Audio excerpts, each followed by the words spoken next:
Okay guys, so today I'm going to do just a one take on this new curved soprano saxophone that I bought off of Amazon. I've been shopping for one of these sopranos for a really long time, kind of deliberating, do I buy a new one, do I buy a vintage one, so that it holds its value, and just kind of weighing my options. I went ahead and pulled the trigger on this really cheap. It's the cheapest one I could find on Amazon. It's called a Lazarro. And I've actually used some Lazarro reeds before. They were pretty good, so I figured, okay, for $240 for a complete saxophone kit, I'm gonna go ahead and roll the dice, and if it doesn't work out, I can go ahead and return it. I'm gonna show you in this video what it comes with, what it doesn't come with, and one modification that you must do to get the most out of this saxophone.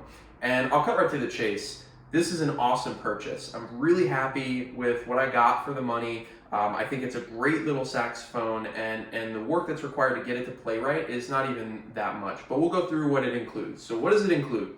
For $240, you get this saxophone, which in my opinion for the price has a great level of finish. There are a couple of little nitpicks that I can show you later in the video, but overall, really nice saxophone.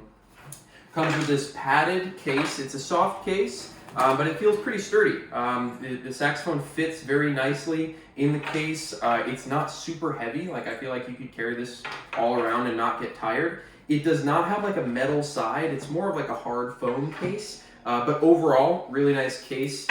It comes with a couple of backpack straps so that you can kind of carry it on your back if you want. Cleaning towel, neck strap. Probably something I'd upgrade. This thing's kind of cheap looking, but and not very comfortable. But it comes with one. Comes with a pack of 10 2.5 reeds. And these reeds, again, I've used these on the clarinet before. The brand is not the best. I mean, it's not like Van Doren, but they're passable. Then it comes with a screwdriver, some silica gel pads or packs, how to play the saxophone, and one little 32-page booklet, which is kind of cool.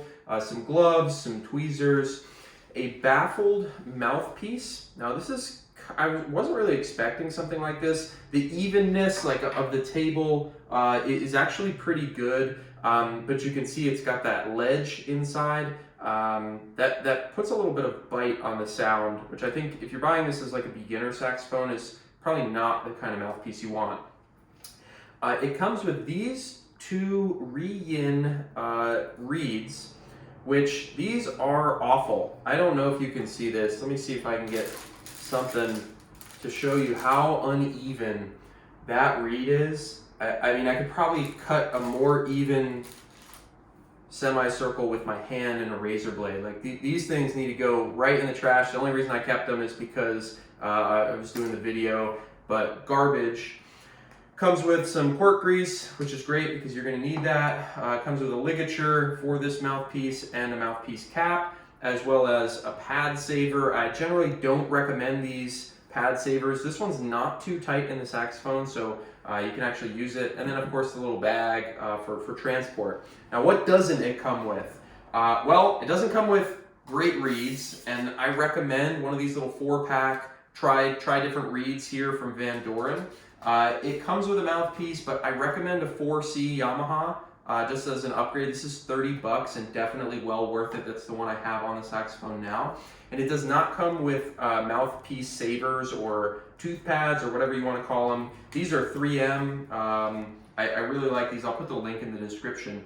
So overall, what do you need to do to make this thing play? Well, I think you could get away with using the stock mouthpiece. Again, I recommend something like a 4C or something similar. But the main thing that is wrong with this saxophone, all the pads seal, it plays really well, but it's really out of tune. And the reason that it's out of tune out of the box is because this cork on your neck here is too thick for any of these mouthpieces. And so what you need to do is you need to either recork this neck, or you need to take some sandpaper and sand the cork down, wrap a piece around it and kind of sand it so that the mouthpiece can go all the way on, because out of the box, this saxophone is about a half step flat, which is really bad. And you definitely do not want to crank down on the mouthpiece. I saw a bunch of reviews for it saying, yeah, I really had to push hard. When you push hard, this thing is going to bend. This mechanism is going to bend. So you really don't want to do that. You want to sand this cork right out of the box. Make sure that it slides down evenly. Don't sand the bottom, don't sand the top, sand the whole cork so that the mouthpiece can easily slide down. And always put the mouthpiece on before you put the neck on the saxophone, and that will prevent you from bending anything. So after I've done all this, and I've still got a little bit of sanding to do to get this perfectly in tune, but I'm really happy with it. I'm currently using a green Java reed. I'm using the 4C mouthpiece, and overall, this thing is really good for 240 bucks. I really like it.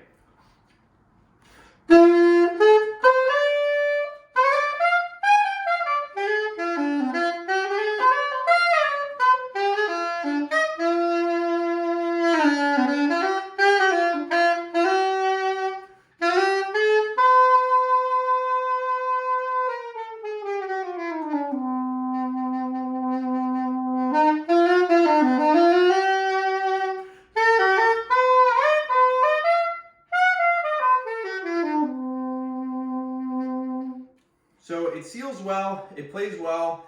This is not going to be something that holds its value like a vintage saxophone. It's not going to be, your professional gig saxophone. If you were to go out and buy a custom EX or something like that.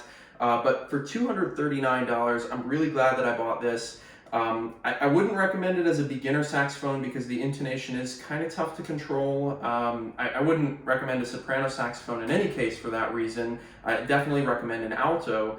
But if you're getting this, late in high school, you're kind of doubling on alto and soprano for jazz band or something like this or that, definitely a good purchase. It's got some really cool little engraving. I don't know if you could see it in the video. All the key finishes are really nice. The only thing that stood out to me is kind of a flaw in the back of this key is it's got a line in it. But other than that, the tables are really well put together, I think. I don't know how long it's going to last, but I think as with any saxophone, if you take care of it, it'll last a while. And again, for the price, I'm really happy with it. So that's kind of my one take of this saxophone. I'm going to put links for all the stuff that I bought for the sax, and this will definitely find a place in my office. I'm glad with the purchase. Thanks for watching.